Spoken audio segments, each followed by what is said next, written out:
اعوذ باللہ من الشیطان الرجیم بسم اللہ الرحمن الرحیم یسألونک ماذا احل لهم قل احل لكم الطیبات وما علمتم من الجوارح مکلبین تعلمونهن مما علمکم اللہ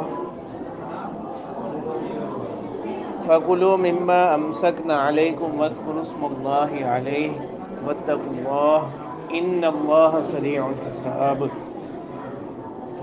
چوتھی آیت اور یہ چوتھا حکم ہے سورت کا شکار سے متعلق احکام کہ جو جانور شکار کے لیے چھوڑے جائیں ان کے احکام بیان کیے جائیں۔ بعض صحابہ نے اس کے بارے میں سوال کیا تھا شکار سے متعلق، اس پر پھر یہ حکم نازل ہوا۔ اس میں پہلی شرط تو یہ ہے کہ شکار جانور کے ذریعے جو کیا جائے گا شکار، وہ یہ ہے کہ وہ جانور کیا ہو، معلم ہو، یعنی اس کو سکھایا ہوا ہو۔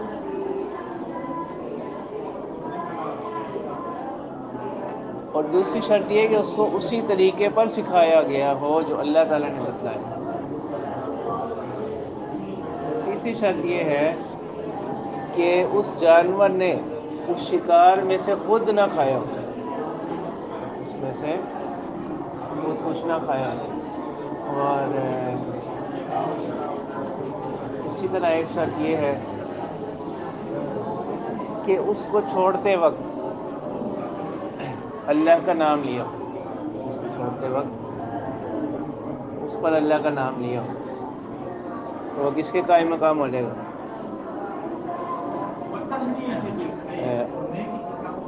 پھر وہ ذبح کے قائم مقام ہو جائے گا، اس کے قائم مقام ہو جائے گا، ذبح کے قائم مقام ہو جائے گا۔ تو اگر ایسا ہوا کہ کسی جانور کو شکار پر چھوڑا اور اس نے خود اس میں سے کھا لیا، تو اس کا وہ جو شکار کیا ہوا ہوگا وہ پھر کس کے حکم میں ہوگا؟ وہ جائز نہیں، اس کا کھانا جائز نہیں ہوگا۔ تو معلوم ہوا کہ یہ کیا نہیں ہے، معلم نہیں ہے۔ جس نے خود شکار میں سے کھا لیا وہ کیا نہیں ہے، معلم، یعنی سکھلایا ہوا نہیں ہے۔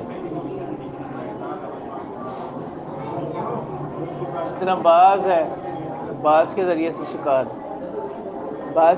شکار میں یہ شرط بھی ہے کہ جب اس کو واپس بلایا جائے تو وہ، یعنی یہ اس کی تعلیم میں شامل ہے، اس کو جیسے ہی واپس بلایا جائے تو وہ فوراً کیا ہو جائے، واپس آ جائے۔ اگر وہ فوراً واپس نہیں آ رہا تو اس کا مطلب یہ ہے کہ وہ شکار اس کے لیے نہیں کر رہا بلکہ اپنے لیے کر رہا۔ تو اللہ تعالیٰ فرما رہے ہیں یسألونک ماذا احل لہم، کہ اے پیغمبر یہ لوگ آپ سے سوال کرتے ہیں ماذا احل لہم، کہ کیا چیزیں ان کے لیے حلال کی گئیں۔ قل احل لکم الطیبات، تو کہہ دیجئے کہ تمہارے لیے حلال کی گئیں پاکیزہ چیزیں،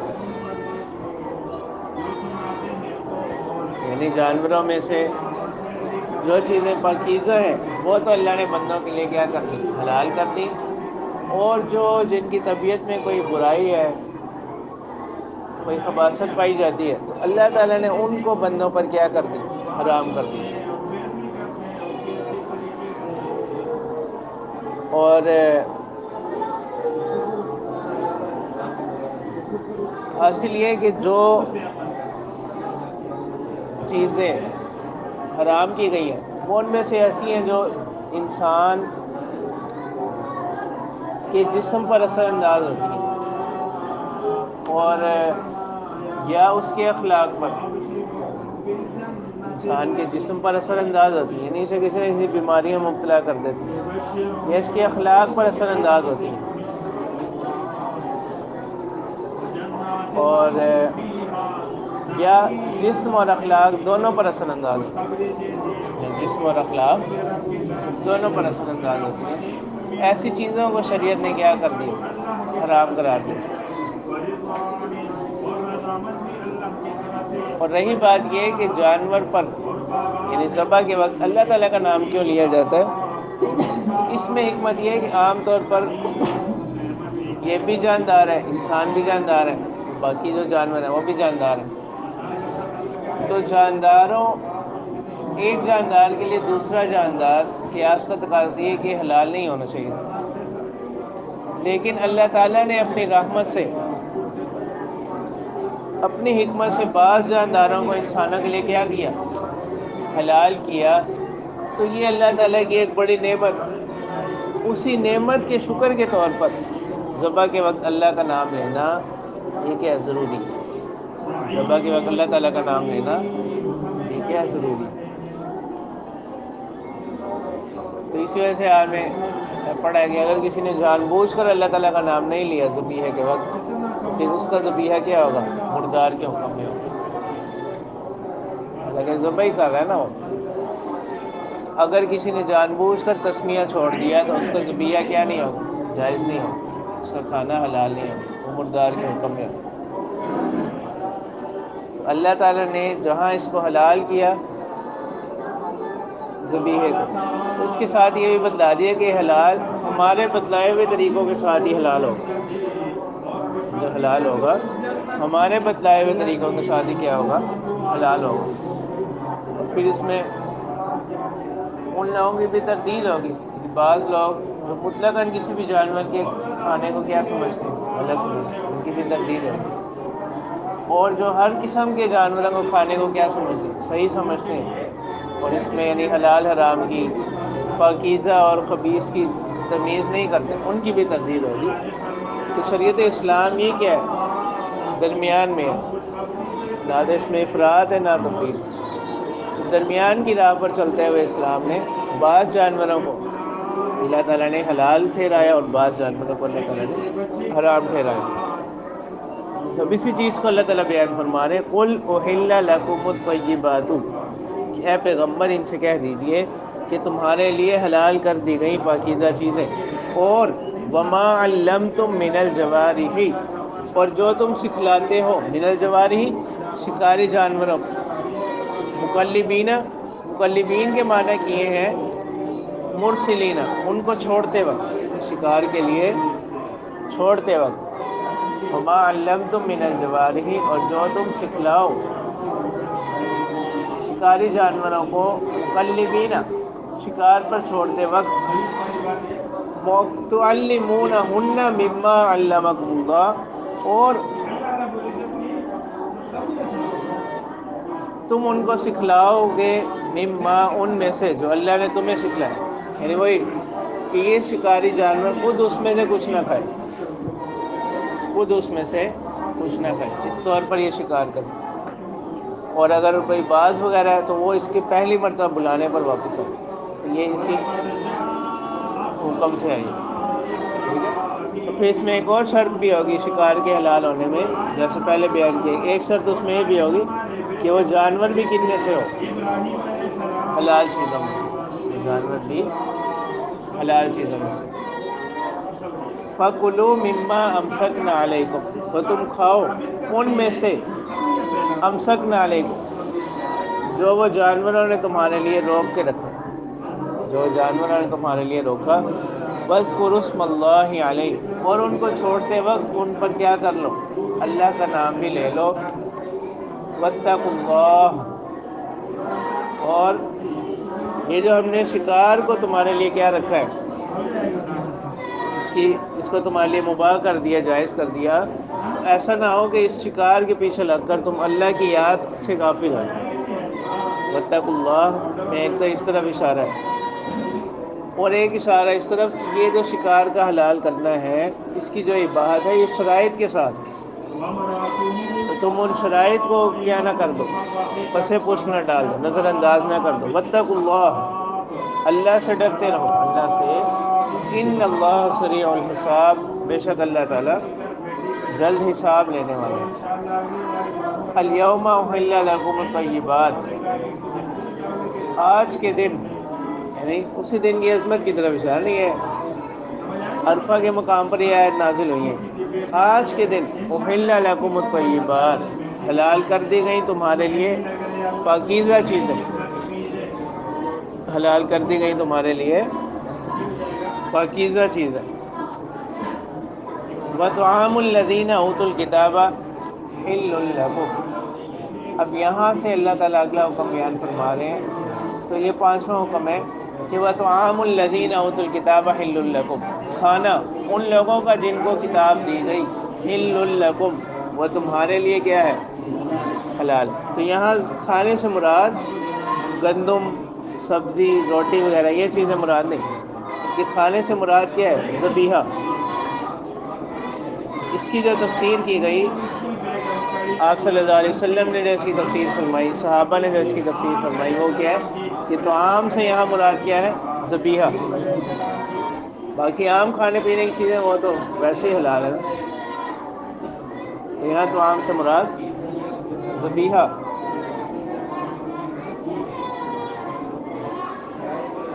اب اہل کتاب تو وَطَعَامُكُمْ حِلٌّ لَّهُمْ، اور تمہارا ذبیحہ وہ ان کے لیے کیا ہے؟ حلال ہے.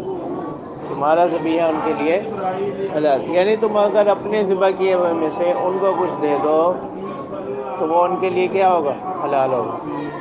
ایک معنی تو اس کی ہے. اور ایک معنی اس کی یہ ہے کہ کچھ چیزیں وہ اہل کتاب نے اپنے اوپر کیا کر رکھی، حرام ٹھہرا رکھی تھی. تو اگر تم ان کو ذبح کرو تو ان کا کھانا ان کے لیے کیا ہے؟ حلال. ایک معنی اس کی ہے. ایک معنی تو اس کی ہے کہ تمہارا ذبح کیا ہوا جس طرح ان کا ذبیحہ تمہارے لیے حلال ہے، اسی طرح تمہارا ذبیحہ ان کے لیے کیا ہے؟ حلال ہے. تو یہ حکم اہل کتاب کے لیے ہو گیا. اور ایک معنی اس کے یہ کیے گئے کہ وہ چیزیں جو اہل کتاب پر حرام ہے لیکن اگر تم ذبح کرو تو وہ ان کے لیے کیا ہو جائیں گے؟ حلال. ان کا کھانا ان کے لیے کیا ہوگا؟ حلال ہوگا. اب یہاں جو کہا جا رہا ہے وَطَعَامُ الَّذِينَ أُوتُوا الْكِتَابَ حِلٌّ لَكُمْ، اہل کتاب کا جو ذبیحہ ہے یہ تمہارے لیے کیا ہے؟ حلال ہے. اہل کتاب سے مراد کون لوگ ہیں؟ اہل کتاب سے مراد وہ لوگ ہیں جو کسی آسمانی کتاب پر یقین رکھتے ہوں. کسی آسمانی کتاب جو منزل کتاب ہے اللہ کی طرف، تو رات ہے، انجیل ہے، زبور ہے، اس پر اس کے سچا ہونے پر یقین رکھتے ہوں اور اس کی اتباع کا دعویٰ کرتے ہوں. دعویٰ کرتے ہوں کہ ہم اس کے پیروکار ہیں. اگرچہ عملی طور پر ان میں کچھ خرابیاں بھی ہوں، اگرچہ عملی طور پر ان میں کچھ خرابیاں بھی ہوں، تو یہ لوگ اہل کتاب کہلائیں گے. یہ لوگ اہل کتاب کہلائیں گے.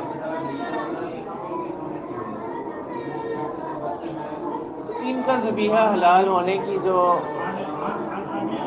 وجہ اور حکمت جو اس میں بعض مفسرین نے بیان فرمائی وہ یہ ہے کہ ذبیحہ کے اندر جس طرح مسلمان اللہ کا نام لینا ضروری سمجھتے ہیں، اسی طرح یہ بھی اللہ کا نام لینا ضروری سمجھتے ہیں. تو معلوم یہ ہوا کہ اگر کوئی ایسے اہل کتاب ہو جو ذبح کے وقت اللہ کا نام لینا ضروری نہ سمجھتے ہیں، کہ جان بوجھ کر اللہ کا نام نہ لیں، ان کا ذبیحہ کیا نہیں ہوگا؟ حلال نہیں. یہ ایسے ہی جیسے مسلمانوں میں بھی اگر کوئی ذبیحہ پر اللہ کا نام نہ لے، جان بوجھ کر نہ لے یا اس کو جان بوجھ کر چھوڑ دے تو اس کا ذبیحہ بھی کیا ہوگا؟ حلال نہیں ہوگا. تو اہل کتاب کا جو ذبیحہ حلال ہونے کے لیے جو شرطیں ہیں وہ کیا ہے؟ ایک تو وہ کہ جو جانور ہے وہ ان میں سے نہ ہو جن کو شریعت نے کیا کیا ہے؟ حرام ٹھہرایا. جانور ایسے جانوروں میں سے نہ ہو جن کو شریعت نے حرام ٹھہرایا. اور ذبح کے وقت اس نے اللہ کا نام لیا. دوسری شرط یہ کہ ذبح کے وقت اس نے کیا کیا ہو؟ اللہ کا نام. اس کے حلال ہونے کی شرائط ہے نا. پہلی شرط تو یہ ہے کہ وہ ایسے جانوروں میں سے نہ ہو جن کو شریعت نے حرام قرار دیا. اور دوسری شرط یہ ہے کہ ذبح کے وقت اس پر اللہ کا نام لیا ہو. اس کتابی شخص نے ذبح کے وقت اس پر کیا کیا ہو؟ اللہ کا نام لیا. اور تیسری شرط یہ کہ وہ اسلام سے مرتد ہو کر کتابی نہ بناؤ. اس کا ذبیحہ بھی کیا نہیں حلال ہے. باقی یہ جو آج کل کے اہل کتاب لوگ ہیں ان کے بارے میں علماء کی تحقیق یہی ہے کہ یہ صرف نام کی حد تک کیا ہے، یہ یعنی ایک صرف مذہب کے نام کی حد تک ہی اپنے آپ کو یہودی یا عیسائی کہتے ہیں، باقی جو ان کی اصل تعلیمات تھی اس میں ایک تو انہوں نے بہت زیادہ تبدیلیاں کر دی اور ان سے منحرف ہو چکے ہیں۔ تو ان کے ذبیحہ کے بارے میں مطلقاً علماء جو ہے اس کے جواز دکھائیں گے، ان خرابیوں کی وجہ سے، ان مفاسد کی وجہ سے۔ اور خود حضرت عمر رضی اللہ تعالیٰ عنہ کے دور کے بھی بہت سے واقعات ایسے مل جاتے ہیں کہ انہوں نے صحابہ کو، بعض صحابہ نے اگر کسی کتابی عورت سے نکاح کر لیا تو انہوں نے اس نکاح سے ان کو منع کی کہ آپ اس کو کیا کریں، ختم کر دیں، کہ اس کے جو برے اثرات ہیں وہ پھر آگے آپ کی نسلوں میں، ان کی اولادوں میں کیا ہوں جاری ہوں۔ اللہ کا نام لے جائز نہیں ہے،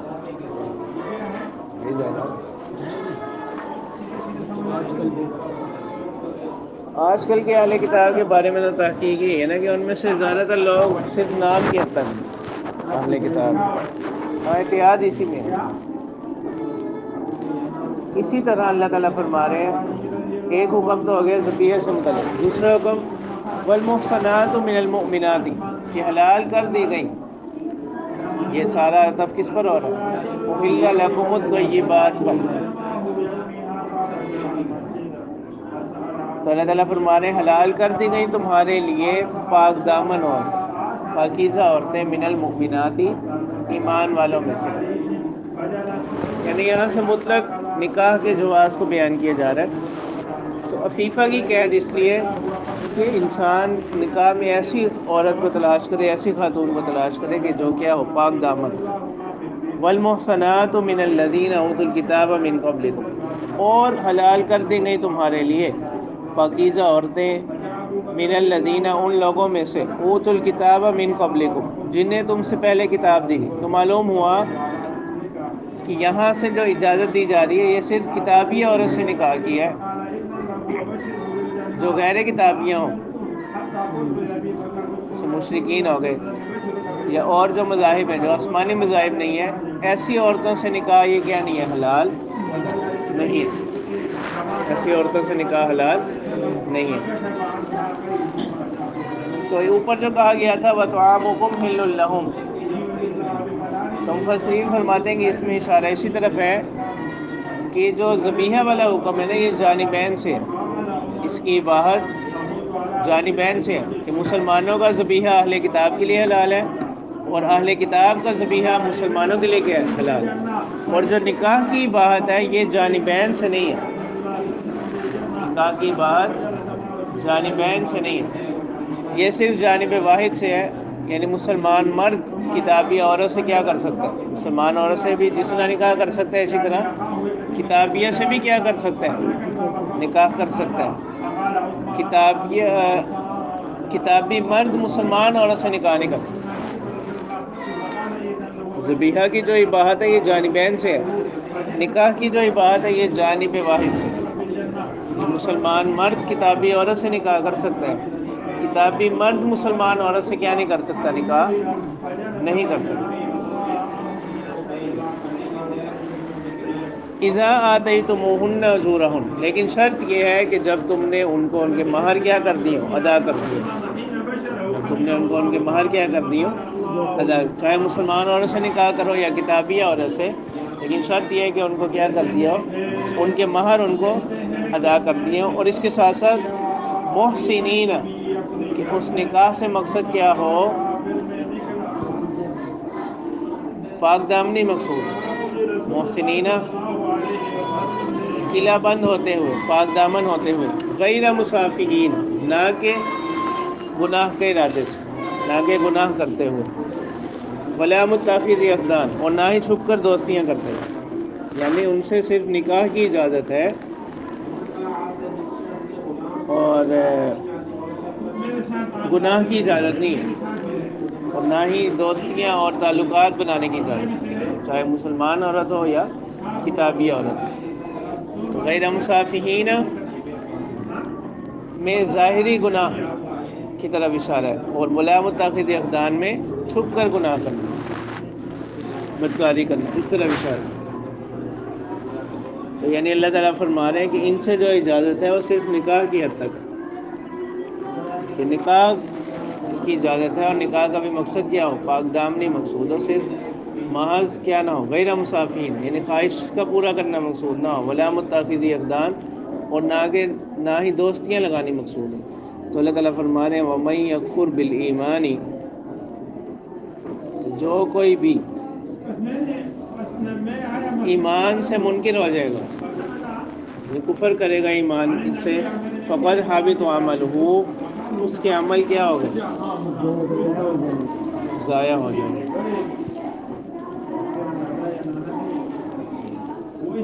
وَهُوَ فِي الْآخِرَةِ مِنَ الْخَاسِرِينَ، اور وہ آخرت میں خسارہ اٹھانے والوں میں سے ہوگا۔